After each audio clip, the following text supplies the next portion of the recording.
Walid Acharchour sort la palette, comme on dit à la télé. Mais c'est pas reproduisable. C'est pas reproduisable parce que tu as l'arme Kylian Mbappé dans ton équipe. L'arme Kylian Mbappé dans ton équipe. Bah tu l'as plus là du coup. Tu l'as plus, il va falloir trouver des leviers tactiques, notamment pour la compenser, même si ça va être très très compliqué.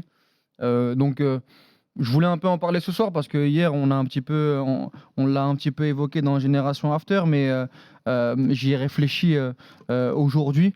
Et moi j'ai toujours dit que j'étais pas le plus grand fan de ce changement de système en milieu de première partie de saison.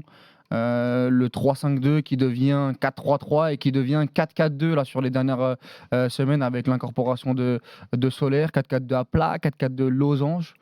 Moi j'aimerais revenir à la première version du Paris Saint-Germain de Galtier, qui est pour moi la meilleure version qu'on a vue depuis le début de saison, avec un Nuno Mendes très très haut, avec une complémentarité avec Neymar notamment sur le côté gauche, et surtout une défense à 3 qui permet de protéger un petit peu plus les errements défensifs du Paris Saint-Germain.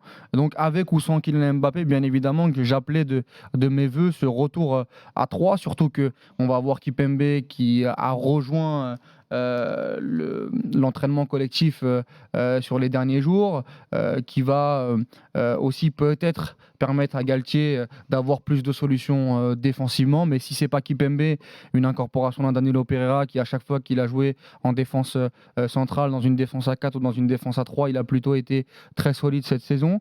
Peut-être un Mukiele aussi, stopper droit comme il l'a déjà fait à Leipzig, pour permettre à cette équipe du Paris Saint-Germain d'avoir un peu plus de qualité défensive et surtout aussi de libérer les pistons qui sont Nuno Mendes et qui sont Hakimi. Ça c'est la première phase de mon propos. Et la deuxième, c'est de mettre Lionel Messi en faux numéro 9. En essayant un maximum, de toute façon quoi qu'il arrive on le sait, Lionel Messi défend très très peu. Et je pense qu'il faut le décharger totalement et volontairement, en l'assumant complètement, des tâches défensives face au Bayern ou sur les prochaines semaines sans Kylian Mbappé, et le recentrer un peu façon Argentine pour que les joueurs autour travaillent, mais il faut mettre un système qui peut compenser son manque de travail défensif avec une certaine liberté. Et j'aimerais moi que Galtier travaille ça sur les prochaines semaines et qu'il aille dans ce sens pour mettre ce Paris Saint-Germain dans les meilleures conditions et ses stars dans les meilleures conditions.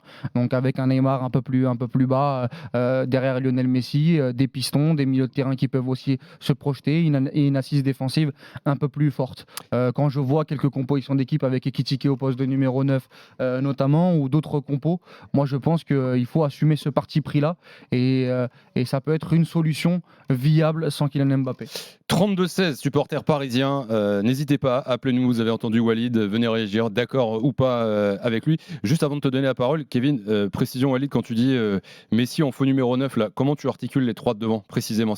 Messi seul devant et Neymar et Mbappé un peu en retrait? Non, Mbappé ne sera pas là. Donc, là tu parles du sans Mbappé. Oui, exactement, donc ce sera un 3-5-2 avec un milieu de terrain renforcé, c'est-à-dire une sentinelle. Je te donne un exemple, mais voir un Kimpembe, ça c'est mon idéal, mais ça n'arrivera pas, mais Kimpembe, s'il est en forme, Marquinhos, Mukiele, Hakimi, Nuno Mendes en piston, un milieu de terrain avec une sentinelle, donc choisis Danilo Pereira ou Verratti, et après tu mets 2 milieux relayeurs qui travaillent, Neymar, Messi. Et je pense qu'avec la projection, avec le ballon, des milieux relayeurs, je parle sous le contrôle de notre entraîneur et éducateur Kevin Diaz, les pistons qui vont avoir beaucoup plus de liberté à la récupération du ballon, et un Messi qui sera libre et qui surtout va empêcher un peu les défenseurs centraux adverses d'avoir un joueur à prendre, parce qu'il va tellement être entre guillemets se balader, donc il va avoir des zones mortes où les joueurs vont pouvoir s'engouffrer. Je pense que c'est la solution, je préfère cette solution-là que de mettre un Ekitike par exemple contre le Bayern. Après tu dis se balader, mais si là en ce moment déjà il se balade quoi. Oui, enfin se balader positivement quoi. Ouais, okay.